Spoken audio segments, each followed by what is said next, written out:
We're here to thank the donors and their families for being very progressive-minded individuals to help save lives and celebrate life through the great and profound gift that they've given us by way of their donation.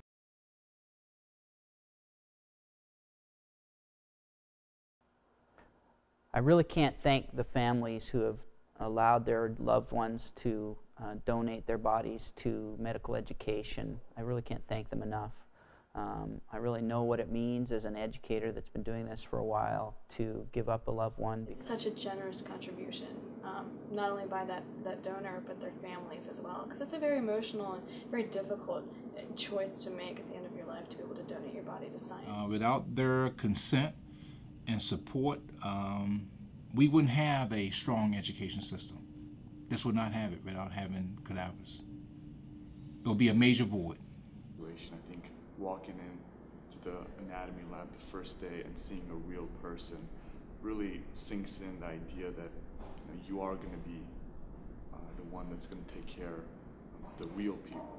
When you interface, if you do it the right way, and we do it the right way, you treat the cadaver like a patient. You're respectful of the way you dissect the tissue, the way you obviously close the process when you're done for that day. And that carries on to when you're working with live patients.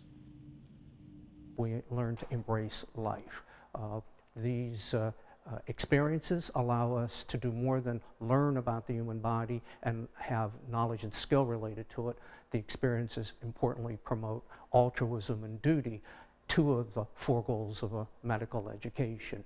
The experience is an inherently humanizing experience. When we see a woman with breast cancer, we can talk about why my Aunt Mary, who had breast cancer, didn't have her lump detected until it was the size of a grapefruit. Was she non-compliant, or was that her way of coping? Understanding that our patients are people, and knowing that this person gave themselves to us, it's an intangible thing that I take with me, and it's also tangible knowledge that I take with me, and understanding and respecting the human body and the gift that they left us to learn from, and something I hopefully can bring to my patients and let them know that I respect who they are, I understand their body to the best of my ability, and I can do my best to help them. And I don't think that would have been possible without the gift that the donor gave. It's something I tell the students right away, that they have to appreciate that what they're learning from this gift that's been given is something that could change the course of history by what they take from it and how they pass it forward, and hopefully impact and save some lives of those that they're going to touch later in their careers. The side of our laboratory, our gross anatomy laboratory, says here death takes pleasure in helping life. The donors understand and their families understand that the deceased person has gone someplace else, doesn't need this material, is going to leave it so that others might learn. It just brought home all the lessons we were learning. It made it real, you know, everything we're learning in lecture halls and in the books, you know, we had in front of us in human form, and it made us all a little more appreciative, I think. You're going to be taking care of real individuals, real human beings like you, and that as this donation and this gift really helps to solidify that image right from the first day. And I can tell you right now, I can't speak for the non-surgical side, but I'll speak for surgeons. We cannot be accomplished surgeons without having access to cadavers. Just cannot. We treat them respectfully, but at the end of the day, that is our major component of our curriculum, having access to cadavers. And later on, obviously, we're able to operate and all that.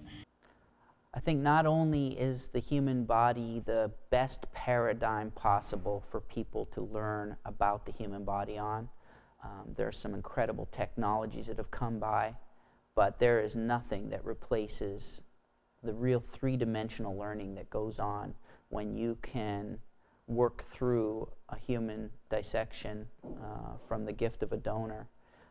There's just no substitute. I don't care how good technology gets.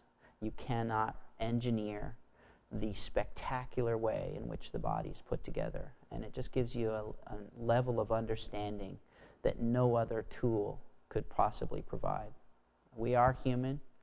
We have to remember the humanity, and a computer can't do that for you.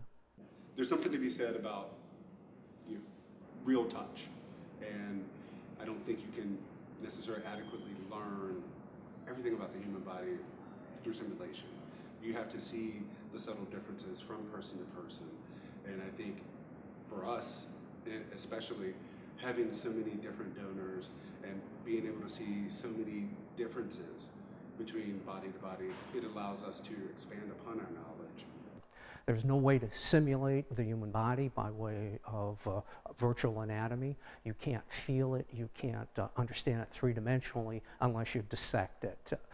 Virtual anatomy is help, it's an adjunct, but it can never substitute. That's why I want the families to know. I mean, this is, they have played an integral part in our training. Integral part, as much as books. It's a special gift that I think you can't reach to humanity in a very different way. Something that I appreciate every year, even after doing it for so long.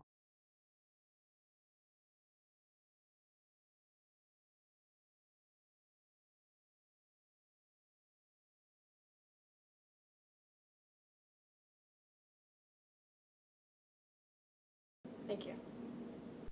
Thank you. Thank you. Thank you.